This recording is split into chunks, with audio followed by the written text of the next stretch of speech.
여러분은 예배 시간 중에 어떤 시간이 제일 따분해요? 웃는 사람들이 있는데 지금 이 시간이요 하는 사람들이 있을 겁니다. 왜 따분할까요? 지금 설교 딱 이야기할 때 말씀 중심, 그것도 괜찮아요. 그런데 요즘에 이야기하는 부분들이 전달을 재미나게 회중들이 잘 알아들을 수 있도록, 그리고 그들의 사고가 이제 설교 따라 이게 움직일 수 있도록, 그 간단하게 이야기하면 설교가 경험되게 하라라고 이야기를 합니다. 어떻게 하면 설교가 경험되게 합니까? 아주 간단한 방법이 있어요. 말씀을 붙들고 일주일 동안 살고 오면 돼요. 살고 오면 자기가 잘된 부분들, 잘못된 부분들이 다 명백하게 구분이 됩니다. 왜 나는 안 되지? 하나님, 저는 죄인인가 봅니다. 저는 제 능력이 많이 부족하고 지혜가 부족합니다. 뭐 이런 식의 잘못된 부분들이 있겠죠. 안 되는 부분들이. 그때 하나님의 말씀을 딱 들으면 어떤 게 있냐면 하나님의 말씀을 꿈틀꿈틀 살아 움직입니다.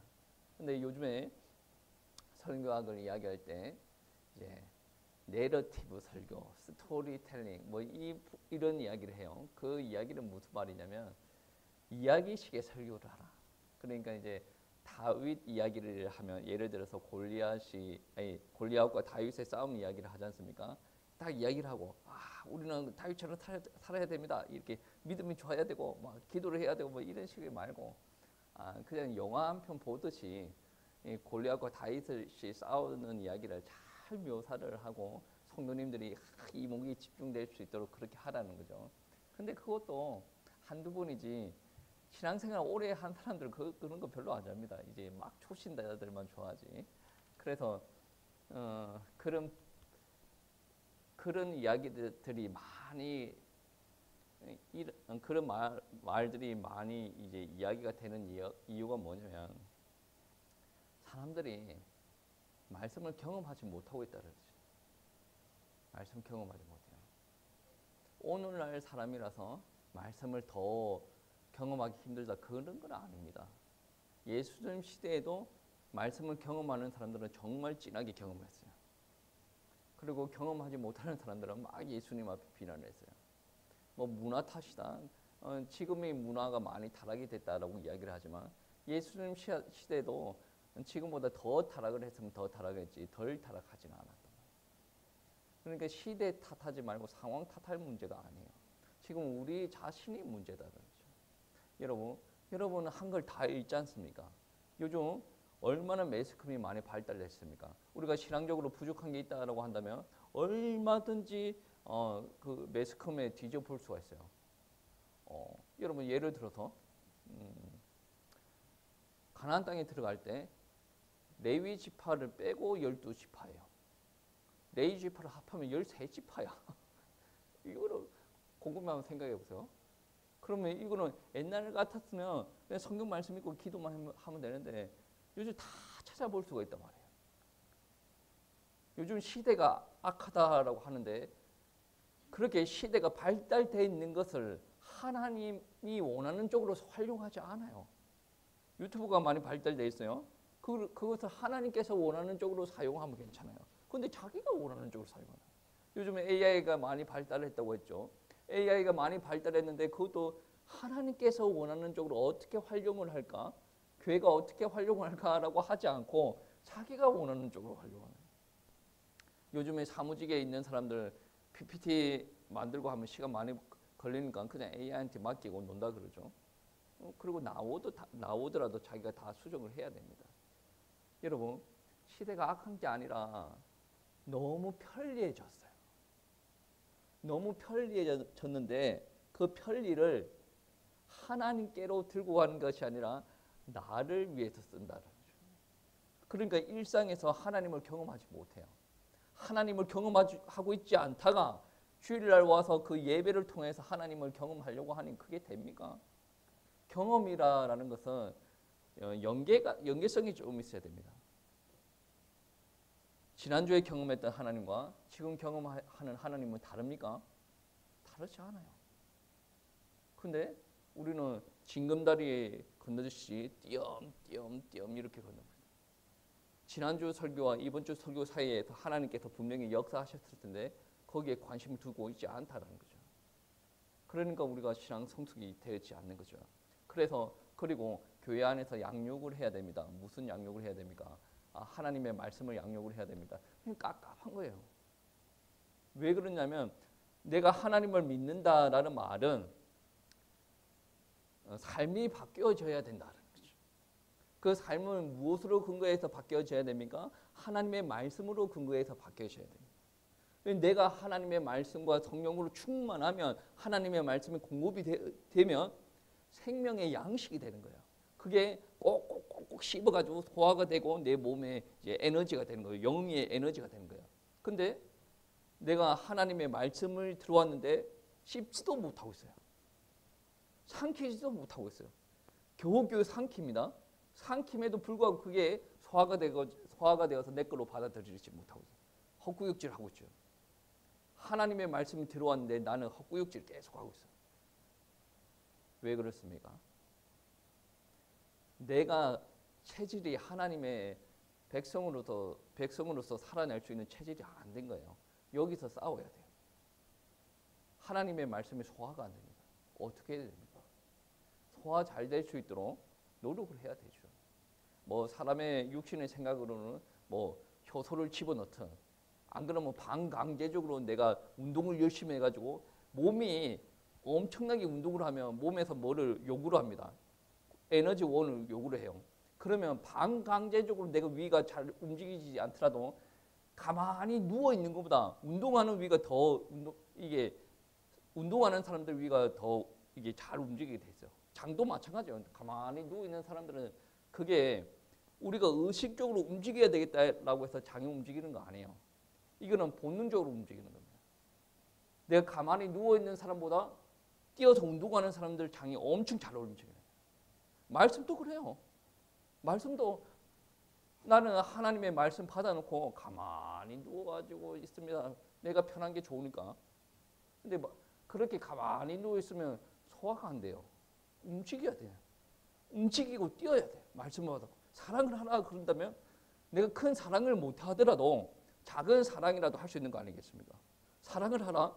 그러면 내가 말을 할 때도 저도 가끔 집안에서 윽박 지르기도 하는데 사랑을 하라라고 그 말을 기억을 하고 있으면 말을 해야 되겠어.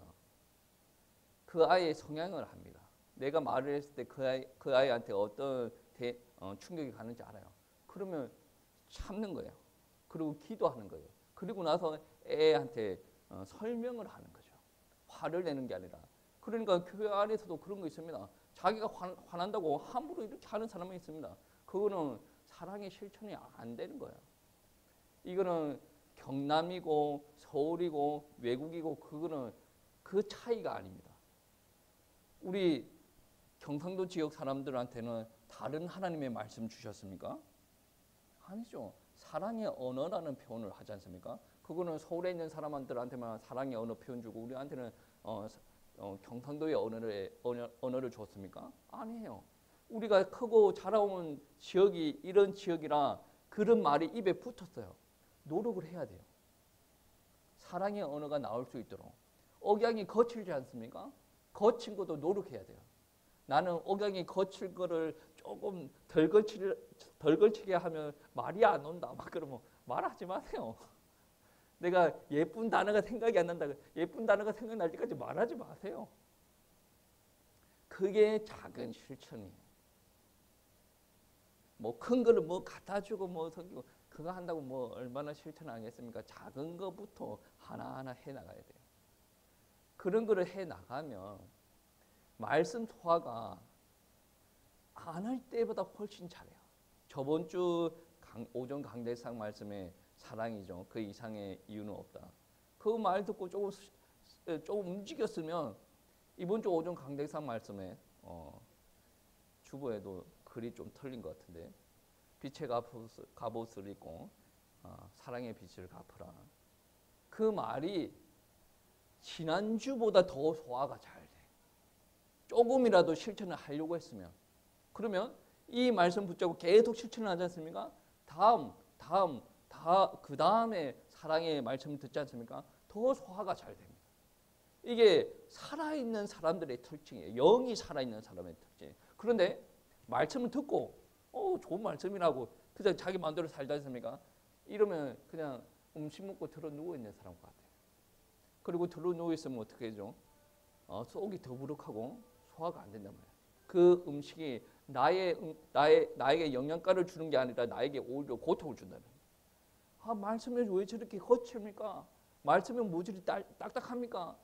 말씀 줄 때 아유 수고하셨습니다. 사랑합니다. 이렇게 말씀 주면 될 건데 왜 그 말씀 말고 우리가 부담을 느낄 정도로 그런 말씀을 주십니까? 그 말을 들으면 뭐예요? 말씀 가지고 안 살았다는 거죠. 부담을 주기 위해서 말씀을 주는 거 아니에요.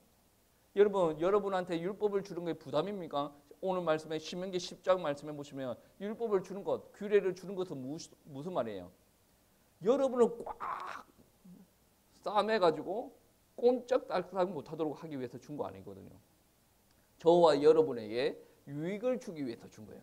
근데 평상시에 나를 위해서만 살아노니 하나님께서 나를 위해서 준 말씀임에도 불구하고 나를 위한 말씀인지도 모릅니다.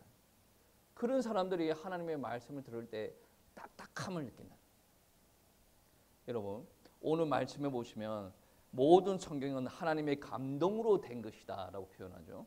감동으로 됐다라는 말은 성경 원어 표현 그대로 하면 하나님께서 숨결을 불어 넣어서 말씀을 줬다라고 이야기를 합니다. 그 말은 무슨 말이에요? 정말로 하나님께서 숨을 불어 넣었다는 거죠. 그럼 우리가 정말로 하나님께서 숨을 불어 넣어서 우리가 생명을 얻은 사람이면 하나님께서 숨을 불어 넣어가지고 우리가 받았던 이 성경 말씀을 받을 때 우리에게 생기가 더 활발하게 나겠습니까? 아니면 소화가 안 되겠습니까? 당연히 우리에게도 하나님께서 숨을 불어 넣었고 이 성경 말씀에서도 동일한 숨을 불어 넣었어요. 말씀이에요. 이 말씀을 주시는 이유는 하나님께서 하나님의 말씀으로 우리를 세워가기 위함이에요.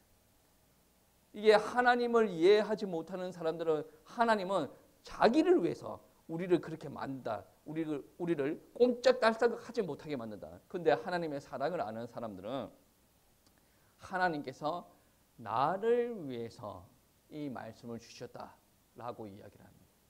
여러분, 예수님께서 오시기 몇천 년 전부터 언약의 말씀을 주셨어요.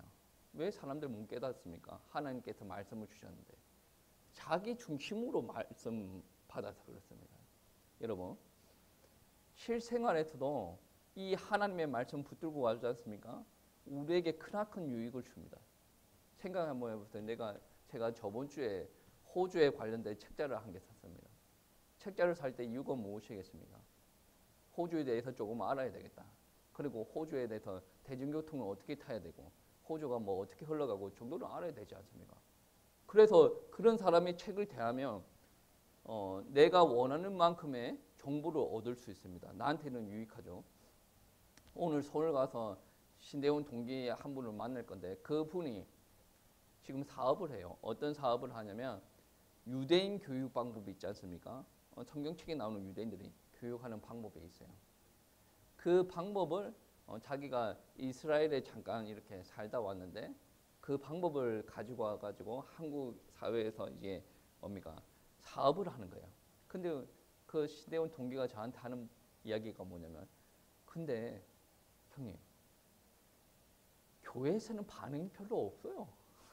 교회에서는 자기가 무료로 강의를 해준다고 해도 와서 한번 해주세요. 그게 없대. 그런데 하나님을 안 믿는 사람들이 관심을 가진다는 거예요. 유대인 교육 방법인데 유대인과 상관없는 하나님의 말씀과 상관없는 그 사람들이 여기에 관심을 가진대. 왜 관심을 가지겠습니까? 자기 아이들이 유대인처럼 크기를 원한다. 여러분 세계 경제를 장악하고 있는 사람들이 누구예요? 유대인들입니다. 유대인들이요. 아무리 열심히 일하더라도 그 유대인들의 경제를 가지고 올 수가 없어요. 여러분 하루 24시간 일하지 않습니까? 유대인들 못 따라잡아요. 유대인들은 말할 때도 뭐 주가가 어떻게 되고 뭐가 어떻게 되고 어떻게 되고 제가 예전에 이야기 들을 때 우리들은 그 이야기 듣고 주판을 튀겨봐야 되지 않습니까? 유대인들은 본능적으로 그럼 뭐가 더 유익하겠네? 왜 그러냐면 이래서 그게 더 유익하지. 그래서 이런 쪽으로 가야 되지 않을까 그런 생각까지 나오는. 교육 방법이 달라요. 한국 사회에서는 교육을 돈 많이 벌려면 어떻게 해야 되고, 중학교 가서 등수가 잘 나오면 어떻게 해야 되고 그런 쪽의 교육이 있지 않습니까? 교육 방법이 완전히 달라요. 유대인들은 한국 땅에서는 암기를 지금 강요를 하지 않아요. 창의력을 발휘시켜야 된다고 해서 암기를 안 시켜요. 그런데 여러분 머리에 아무것도 든 게 없는 깡통이에요. 근데 창의력이 나오겠습니까? 안 나와요. 유대인들이 교육하는 방법이 암기예요. 암기를 하고 믿어지든 안 믿어지든 암기를 하고 그렇게 살아가게 만드는 거예요. 그 안에 여러 가지 요소들이 포함되어 있는데 사람들이 하나님을 믿지 않는 사람들이 그 방법을 선택하는 거예요. 왜? 전 세계적으로 유대인들이 유명한 사람들 많거든. 우리는 유대인 못 따라잡습니다. 하나님을 엄청 잘 믿지 않는 사람, 믿지 않는 이상 유대인들 못 따라잡아요. 교육이 달라. 하나님을 안 믿는 사람들도 유대인의 교육 방법을 인정한다고요. 그래가지고 이번에 코로나 이후로 막 이런 이야기를 하면서 그래도 원래 하던 거를 조금 내려놓고 그 다음 사업을 진행하고 있는데 하나님을 안 믿는 사람들이 찾는다. 왜 그렇습니까? 그들은 아이들을 어떻게 키우고 싶은지 기준이 명확해요. 단순히 좋은 학교, 단순히 돈을 많이 버는 그 정도가 아니란 말이에요. 그 기준이 있기 때문에 그 책을 사보고 그 강의를 초청해서 듣는다는 거죠. 여러분 하나님의 말씀이 그렇습니다. 우리가 살아봐야 돼요. 여러분 한 50년 정도 살면 어떻습니까? 50년 정도 살면 이 땅이 대충 어느 정도 흘러가는 거 압니다. 내가 능력이 없을 뿐이지. 여러분 여기 우리 이 교회는 서울대가 한 명도 없는데 누가 와가지고 여러분 아이 서울대 보내줄까요 말까요 이렇게 이야기하지 않습니까? 말까요 하지 않습니까? 여러분 보내겠습니까 안 보내겠습니까? 당연히 보내지. 왜 그거 안 보내서? 근데 우리가 왜 안 보냅니까? 능력이 안 돼. 부모도 능력이 안 되고 애도 능력이 안 돼. 요즘에 고민하는 게 고민이기보다는 이제 그냥 생각하는 게 이게 가방끈이 길면 길어서 뭔가 특별하게 뭐가 되는 건 없어요. 그런데 하고 싶은 거를 할 때 빨리 방향 전환이 됩니다. 오늘 제가 느끼는 게 그거예요. 그래서 우리 아이들 중에 가방끈이 좀 긴 아이가 좀 나왔으면 좋겠다. 뭐 저는 개인적으로 그런 바람이에요. 그거는 해보고 느낀 바가 있죠. 부모들도 그렇습니다. 자기가 살아보고 이 삶은 좋은데 내 삶보다 조금 자식들이 더 나은 삶을 살았으면 좋겠다. 제시를 해주는 거예요. 근데 제시를 해줄 때 내가 내 삶보다 더 나은 삶이 있다라는 것을 나는 경험하지 못했어요. 그러면 그게 제시가 됩니까? 제시가 안 됩니다.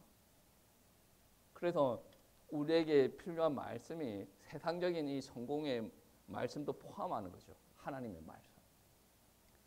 여러분 하나님의 말씀대로 살아봤습니까?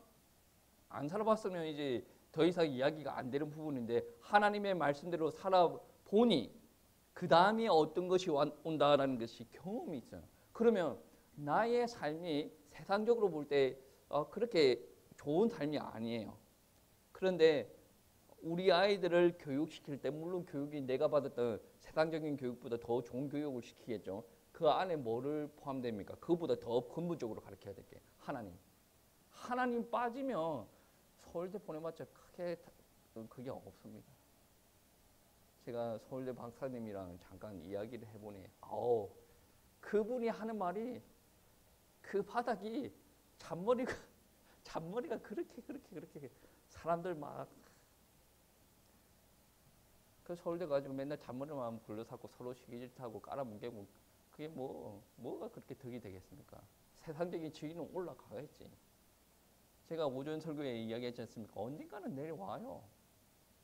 올라가는 맛으로 산 사람이 내려올 때 그 얼마나 허망하겠습니까? 그게 본질이 아니거든요.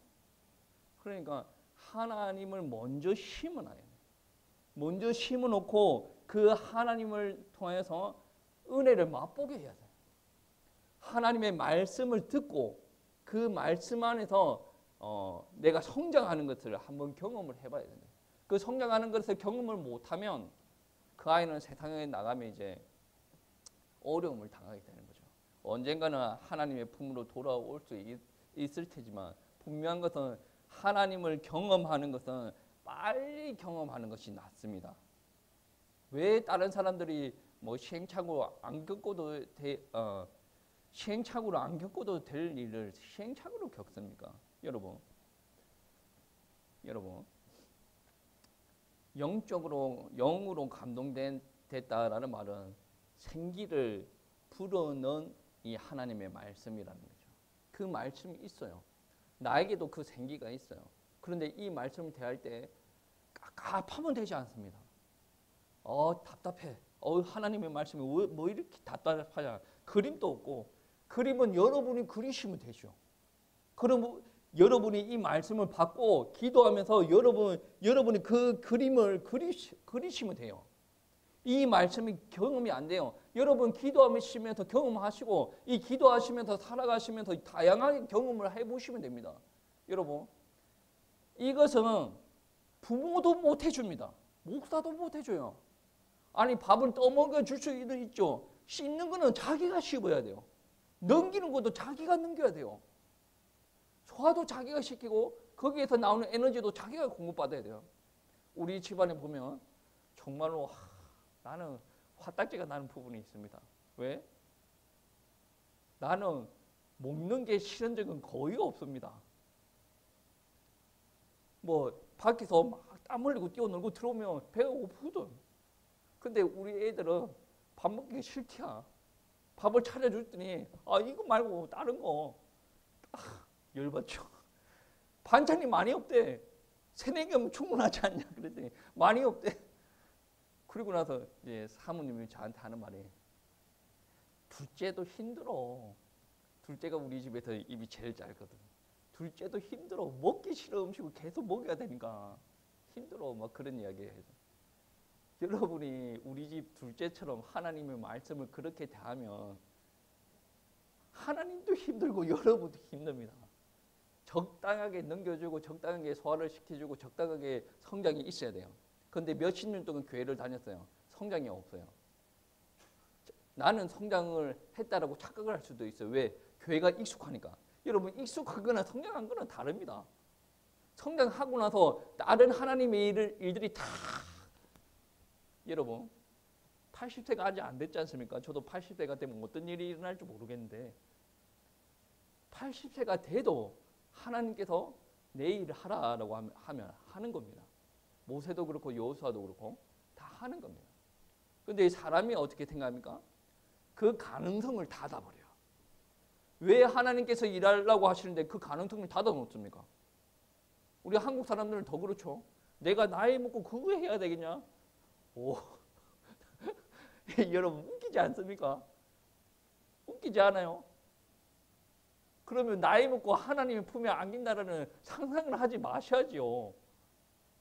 나이 먹고 여러분 그거를 맡겨두는 게 감사해야 되는 겁니다. 여러분 나이가 들었고 내 상황이 좋지 않다라고 해서 하나님께서 역사할 가능성을 닫아놓지 마십시오. 열어놓고 여러분은 강구하셔야 됩니다. 오늘 말씀에 오시면 정말로 하나님의 말씀이 우리에게 유익을 주는데 어떤 유익을 주냐면 교훈, 진리를 바르게 가르친다라는 거죠. 그리고 책망과 바르게 함이라고 표현하고 있는데 책망과 바르게 한다라는 말은 잘못된 생각을 가지고 잘못된 행동을 하고 있습니다. 그래서 그것을 지적하고 잘못된 삶을 수정해 나갑니다. 그리고 의로 교육하기에 유익하다. 하나님의 뜻대로 사는 훈련을 지키기에 유익하다라고 표현하죠. 이 말을 들으면 숨통이 막혀. 내가 이때까지 살아왔던 삶들이 다 부정되는 것 같고 내가 사는 삶이 내가 사는 이유예요. 그런데 때에 따라서는 그 삶을 하나님의 말씀이 부정합니다. 그리고 그게 틀렸다라고 이야기를 하고 수정하라라고 이야기를 하죠. 여러분, 여기서 여러분은 기도하셔야 돼요.